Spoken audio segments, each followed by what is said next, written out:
بسم اللہ الرحمن الرحیم الحمدللہ رب العالمین والصلاة والسلام علی سید الانبیاء والمرسلین۔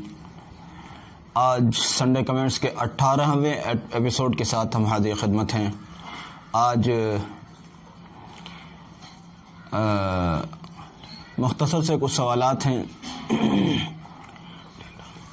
امید ہے کہ آپ حضرات کے لیے نفع بخش ہوں گے۔ دعا کرتے ہیں اللہ کرے آپ کے لیے بھی اور ہمارے لیے بھی دنیا اور آخرت دونوں جہان کی نفع کا باعث بنے۔ درخواست ہے کہ اس کو اخیر تک سنیں تاکہ بہت ساری نفع بخش باتیں ملیں اور دوسروں تک بھی اس کو پہنچانے میں ہمارا تعاون کریں، ہمارے معاون بنیں۔ جزاکم اللہ۔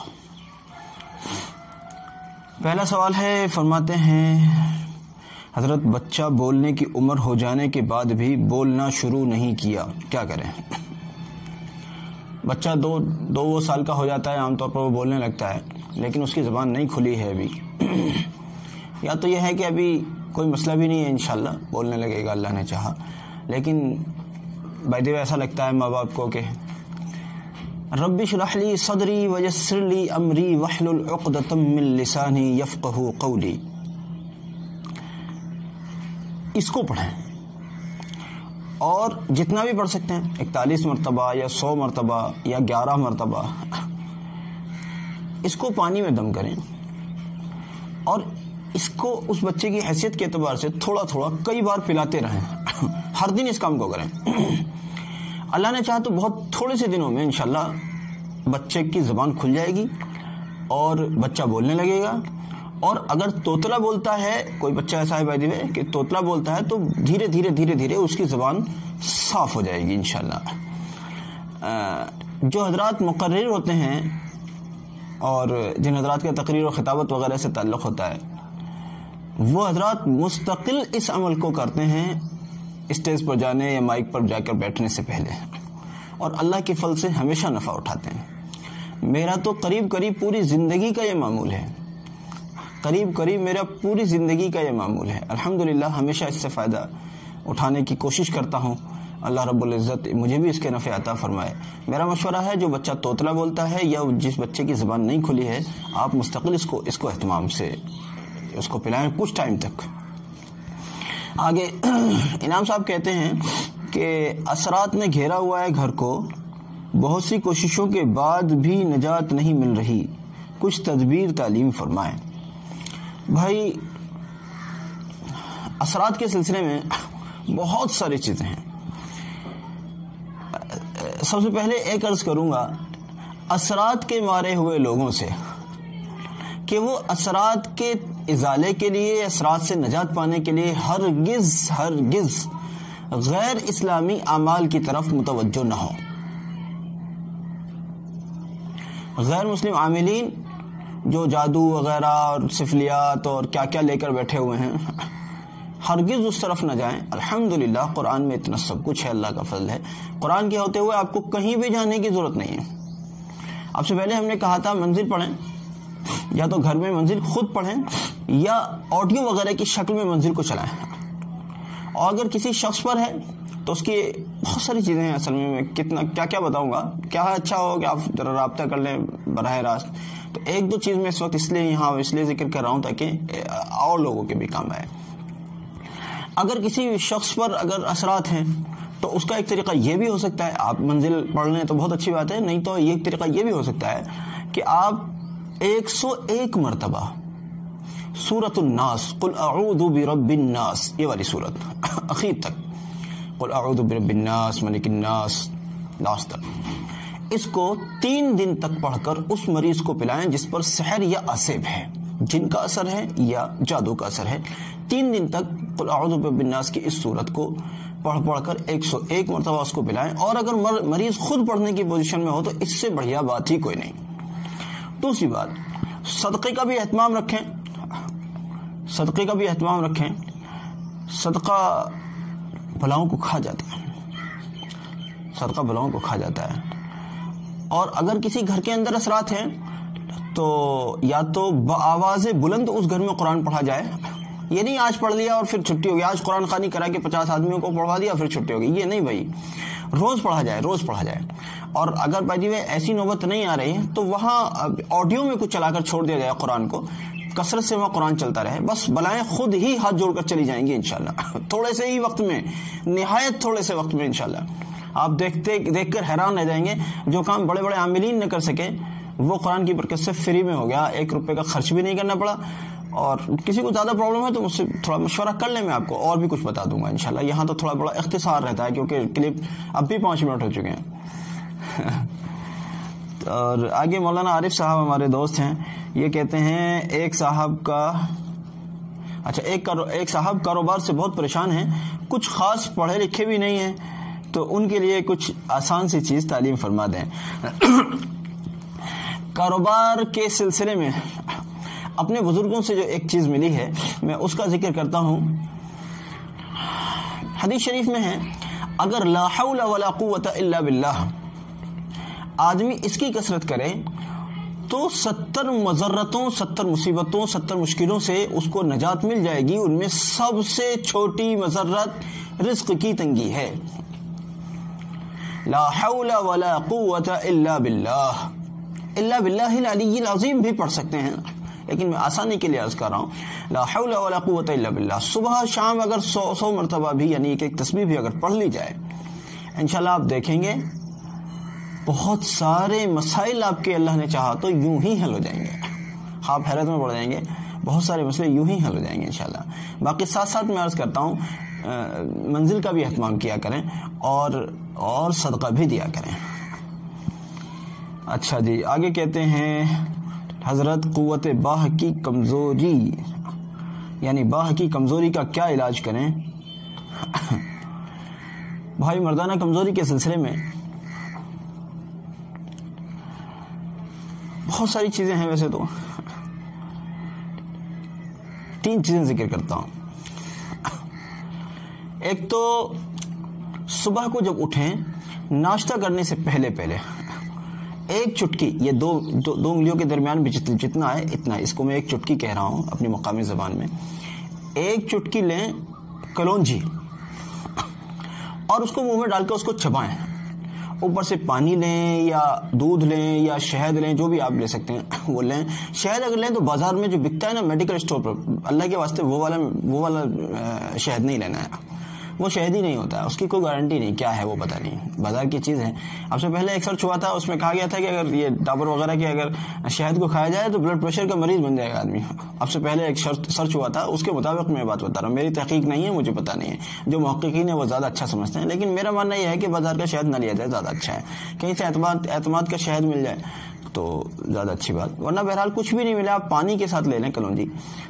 دوسری بات، دوپہر کے کھانے میں اگر ممکن ہو سکے، اب تو الحمدللہ ریٹ بھی کم ہو گئے، پیاز لے لیا کریں، اور شام کے کھانے میں پیاز ہرگز نہیں لینی چاہیے، صحت مند آدمی کو بھی نہیں لینی چاہیے، اور دوپہر کے کھانے میں پیاز اکثر لینی چاہیے۔ پیاز جو ہے اس میں بڑا طاقت کا خزانہ ہے، پیاز میں طاقت کا بڑا خزانہ ہے، اور اس کو آپ دوپہر میں لے لیکن اگر شام میں لیتے ہیں تو یہ آپ کے لیے وبال جان ہے۔ دوسرے، پیاز بہت دیر کی کٹی ہوئی نہیں کھانی چاہیے، ابھی تھوڑی بہت دیر میں ہی، ابھی ذرا بہت میں کاٹی ہے اس کو لیں، بہت دیر پہلے سے کاٹ کے رکھ لی تھی، جیسے آپ نے دیکھا ہوگا ڈھابے وغیرہ پر یا ہوٹل وغیرہ میں پتہ نہیں کب کب کی کٹی ہوئی رکھی رہتی ہے اور اسی کو شام تک چلاتے رہتے ہیں، وہ تو زہر ہے، آپ اس کو بالکل بھی نہ لیں، ہرگز بھی نہ لیں اس والے پیاز کو۔ اصل میں پیاز میں یہ صفت ہوتی ہے، اس کو آپ کاٹ کر رکھ دیں تو آس پاس میں جتنے بھی جراثیم اور جتنی بھی وبائیں ہوتی ہیں ان سب کو اپنے اندر سوکھ لیتی ہے، اب اس کو آپ کھا رہے ہیں۔ تو اس لیے پیاز کو جو دیر تک کٹی ہوئی رکھی ہے اس کو نہ لیں، شام میں نہ لیں، دوپہر میں لیں، یہ قوت باہ کو بڑھانے کی چیز ہے۔ ایک اور چیز بتا دیتا ہوں اسی سلسلے میں، پیاز کے جو اوپر کے چھلکے ہوتے ہیں، لال لال جو ہلکا سا جھلی ٹائپ جو چھلکا ہوتا ہے، اس کو اگر آپ پانی میں ابالیں کثرت سے، اتنا پانی میں ابالیں کہ وہ پانی ابلتے ابلتے بھی بہت تھوڑا سا رہ جائے، اور پھر اس میں اپنے حسب استطاعت اس میں شہد وغیرہ ڈال لیں اور اس پانی کو مستقل آپ پیا کریں، ارے خزانہ ہے طاقت کا، خزانہ ہے، آپ کچھ بھی نہیں کر سکتے ہیں۔ ایک عمل بتا دیتا ہوں، 41 مرتبہ سورہ فاتحہ اگر اس کو روزانہ پڑھ کر پیا کریں، اللہ نے چاہا بہت تھوڑے سے وقت میں انشاءاللہ نہ صرف یہ کہ قوت باہ کے لحاظ سے آپ مضبوط ہو جائیں گے، یعنی مردانہ قوت کے اعتبار سے آپ مضبوط ہو جائیں گے، بلکہ بہت سارے اور بھی امراض سے آپ کو انشاءاللہ چھٹی مل جائے گی۔ شاہ عالم صاحب پوچھتے ہیں زیر ناف بنانے سے غسل کرنا واجب ہو جاتا ہے؟ نہیں صاحب، ویسے مشہور یہی ہے، لوگوں میں مشہور یہ ہے کہ اگر بغل کے یا نیچے کے بال بناتے ہیں تو غسل کرنا ضروری پڑے گا۔ نہیں بھائی، ایسا نہیں ہے۔ اگر آپ نے غسل نہیں بھی کیا، آپ نے صفائی کر لی اور غسل نہیں کیا، ٹھیک ہے، کوئی بات نہیں، اس کی وجہ سے نہیں۔ اگر ویسے کوئی مسئلہ ہے تو ایک الگ بات رہی، صرف بال بنانے کی وجہ سے آپ کو غسل کرنے کی ضرورت نہیں ہے۔ ہاں، کوئی صفائی کا مزاج ہے، بہت اچھی بات ہے، غسل کر لیا آپ نے، لیکن واجب یا فرض نہیں ہے۔ مولانا غفران صاحب کہتے ہیں ہمارے ایک عزیز کینسر زدہ ہیں، زندگی سے مایوس ہو چلے ہیں، برائے کرم کوئی معقول حل بتائیے۔ میں اپنے حضرت سے ملا ہوا ایک صدقہ بتاتا ہوں آپ کو، مخصوص طریقے کا صدقہ، یعنی اس کا ایک طریقہ ہے اور وہ بہت مخصوص ہے، اور اس کو آپ سبھی کو کہتا ہوں اپنی چھوٹی اور بڑی ہر پریشانی میں اس کو کیا کرو۔ صدقہ کیا ہے؟ کھانا بنوائیں صدقے کی نیت سے، اور اس کو غریبوں کے لیے، جن غربا کو کھلانا ہے بس انہی کو کھلانا ہے۔ آپ کے اہل خانہ اس میں سے نہیں کھائیں گے، اپنا کھانا الگ بنوائیے، وہ صدقے کا کھانا بنائے، وہ غریبوں کو جائے، اور وہ جو ہے وہ مقدار ہو 3 ہو 5 ہو 7 ہو، مطلب طاق عدد میں ہو، وہ فقیر لوگ کھانے والے، وہ غریب لوگ، وہ مزدور لوگ۔ اور اگر کھانا کچھ بچ جاتا ہے ان میں سے تو یا تو انہی میں سے کسی کو دے دیا جائے یا اللہ کی کسی اور مخلوق کو کھلا دیا جائے۔ بہرحال اس میں اپنے گھر کے لوگوں کا حصہ نہیں ہونا چاہیے، اور اس میں نیت کر کے کہ اللہ ہمارا فلانا مسئلہ ہے، ہمارے اوپر سحر ہے، آسیب ہے، کینسر کی بات چل رہی ہے، کینسر ہے، کچھ بھی ہے۔ تو ویسے علماء عرب، میں نے سنا ہے کہ علماء عرب کینسر کو بیماری نہیں مانتے۔ ان کا ماننا یہ ہے کہ یہ اثرات کے نتیجے میں پیدا ہونے والی وبا ہے، اور اس کا علاج قرآن سے کیا جائے، اور قرآن سے اس طرح سے کر سکتے ہیں آپ کہ کوئی کثرت سے ان کو منزل پلانے والا مل جائے، جو ان کو بار بار پڑھ کے منزل پلاتا رہے، منزل پلاتا رہے، منزل پلاتا رہے۔ اور اگر ایسی نوبت نہیں آئے تو منزل کو ایک بار ریکارڈ کر لیجئے، یا پھر الرقیۃ الشریعہ کے نام سے ریکارڈ شدہ بھی آتا ہے آڈیو میں، وہ آپ دیکھیں گے پلے اسٹور پر جا کر آپ دیکھیں گے تو اس کا ایپ بھی ہے، الرقیۃ الشریعہ، الرقیہ کر کے ڈال لیجئے، آ جائے گا، وہ مفتی جنید صاحب کا، اس کو بھی چلائیں گھر میں۔ تو اس مریض کے پاس میں جو کینسر زدہ ہے اس کو ہو سکتا ہے شروع میں تھوڑی بہت پریشانی ہو، پھر انشاءاللہ اگر اس کے مقدر میں زندگی ہے، اللہ نے چاہا تو ٹھیک ہو جائیں گے وہ انشاءاللہ، موت کا کوئی علاج نہیں ہے۔ اچھا، ظفر صاحب دہلی سے کہتے ہیں شادی بیاہ کے موقع پر لوگ بڑا روٹھنا اور منانا کرتے ہیں، اس پر کوئی اصلاحی بات فرمائیے۔ بھائی ظفر صاحب دیکھیں، صحابہ رضی اللہ عنہم کی شادیاں تو ایسی ہوتی تھیں کہ حضرت عبد الرحمن ابن عوف رضی اللہ عنہ جیسے مالدار ترین، آج کے ٹاٹا بلا بھی ان کے دائیں بائیں بھی نہیں ہیں۔ آج جو ہندوستان میں آپ کو سب سے بڑا مالدار نظر آتا ہو وہ حضرت عبد الرحمن ابن عوف رضی اللہ عنہ، جو ایک مشہور معروف صحابی ہیں، ان کے دائیں بائیں بھی نہیں ہیں، اتنے بڑے مالدار صحابی تھے۔ جب ان کا اپنا نکاح ہوا، خود اللہ کی رسول صلی اللہ علیہ وسلم کو بھی خبر نہیں تھی۔ جب نبی صلی اللہ علیہ وسلم کے پاس اگلی صبح تشریف لے گئے ہیں تو نبی صلی اللہ علیہ وسلم نے ان کے کپڑے پر ایک زعفران کا نشان دیکھ کر پہچانا، ارے عبد الرحمن نکاح کر لیا؟ حضرت نے نکاح کر لیا، اچھا بھائی ولیمہ کرو، چاہے ایک بکری ہی کا کیوں نہ ہو۔ اگر آج اتنا بڑا مالدار آدمی ہوگا نا تو کم سے کم آدھے ہندوستان کی دعوت کرے گا، کیونکہ آج پیسہ جھل ہی نہیں رہا ہے، برداشت ہی نہیں ہو رہا ہے، بس اس کو اڑایا جائے کہیں حرام کاموں میں، فضول کاموں میں، فضول خرچ۔ کوئی غریب آ جائے تو اس کو بھگا دیں گے، دھکا دے دیں گے، گیٹ پر کھڑے ہو جاتے ہیں میرے جھوم کے، استقبال کے نام پر کھڑے ہوتے ہیں، غریبوں کے لیے نو انٹری رہتی ہے اسی میں، اپنے آپ بیچارہ دیکھ کے آنے کا بھی نہیں، اور کوئی آ بھی گیا تو تم کیسے آئے ہو، بھاگو یہاں سے۔ ہم نے دیکھے ہیں ایسے تماشے، مالداروں کے لیے آئیے، ارے آئیے صاحب، آئیے آئیے آئیے، اور غریبوں کے لیے ارے تم کیسے آئے ہیں، تمہاری کتنی مجال، یہ اور وہ اور فلاں، بھاگو یہاں سے۔ حدیث میں بدترین ہے وہ کھانا جس میں غریبوں کی شرکت نہ ہو، تو ولیمہ کر رہا ہوں اور غریبوں کو دھکا دے رہا ہوں۔ کل ملا کر بات یہ ہے کہ یہ روٹھنا اور منانا شادیوں کے نام پر، یہ ہمارے لیے ناقابل فہم ہے۔ حدیث میں تو یہ ہے اگر 3 دن سے زیادہ کسی مسلمان سے بولنا چھوڑ دے تو پھر تو یہودی ہو کر مر یا نصرانی ہو کر مر. یہاں سال ہو جاتے ہیں نسلن بعد نسلن. جیسے وہ مدینہ منورہ میں اسلام آنے سے پہلے جیسے نسلن بعد نسلن چلتا رہتا نا، ایسے ہمارے یہاں چلتا ہے. شادی بھی کیا ایسی چیز ہے جس کے لیے روٹھا جائے، یا شادی بھی ایسی چیز ہے جس کے لیے منایا جائے؟ میرے اپنے بچے، میری تو اپنی نیت یہ ہے، اللہ توفیق دے، مجھے بھی عمر دے، بچوں کو بھی عمر دے. میری تو نیت یہ ہے کہ کوئی دیندار سے رشتے مل جائیں، اللہ کرے. اپنے قریبی لوگوں کو بھی نہیں بلانے کا ارادہ ہے میرا. تو جو اپنے قریبی لوگ ہیں میرا ارادہ میں ان کو بھی نہیں بلاؤں گا انشاءاللہ. اللہ نے اگر چاہا مسجد میں بیٹھ کے نکاح کرو، لے جاؤ بھائی، جو سنت کا طریقہ ہے اس طریقے کے مطابق رخصت انشاءاللہ، بات ختم. اب صاحب پتہ چلا پوری رشتہ داریاں آ رہی ہیں، پورا خاندان آ رہا ہے، محلے والے خوشامدیں کر رہے ہیں، اللہ جانے کیا کیا ہوتا ہے. یہ سب ڈھکوسلے بازی ہیں، بے وقوف لوگوں کے افعال ہیں یہ. عقل مند لوگ نہ تو تھوڑی تھوڑی باتوں پر روٹتے ہیں، ان کا دل بڑا ہوتا ہے، وہ معافی کا جذبہ رکھتے ہیں.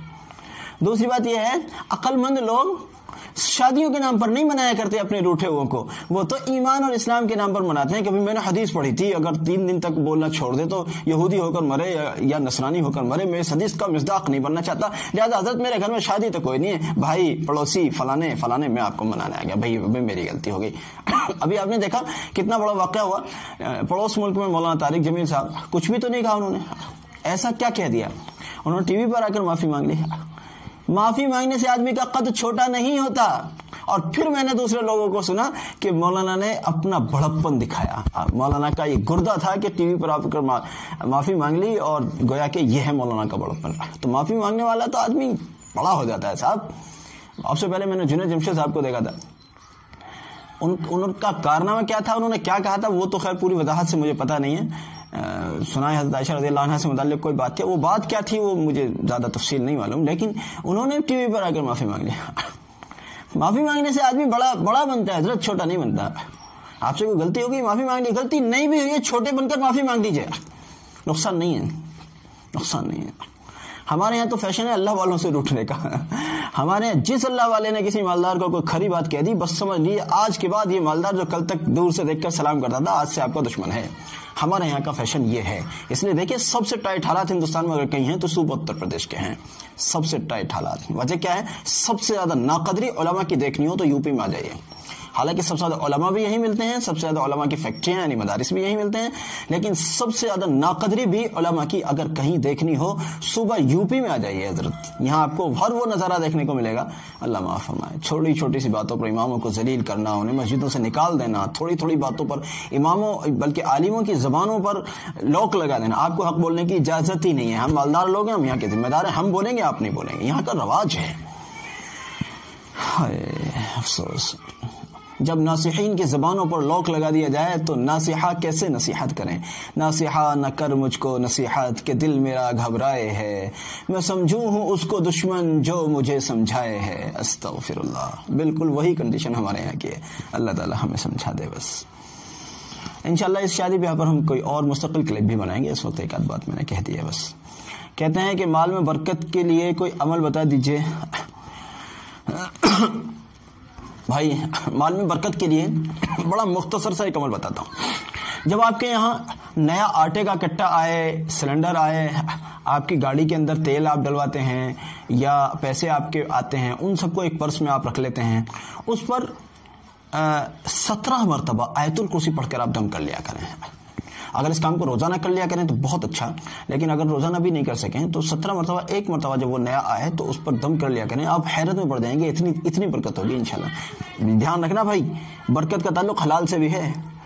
پیسہ آیا 2 نمبر کا، اس پر آیت الکرسی 17 مرتبہ نہیں 700 مرتبہ پڑھ کے دم کر لیجئے. اس میں برکت کہاں سے آئی؟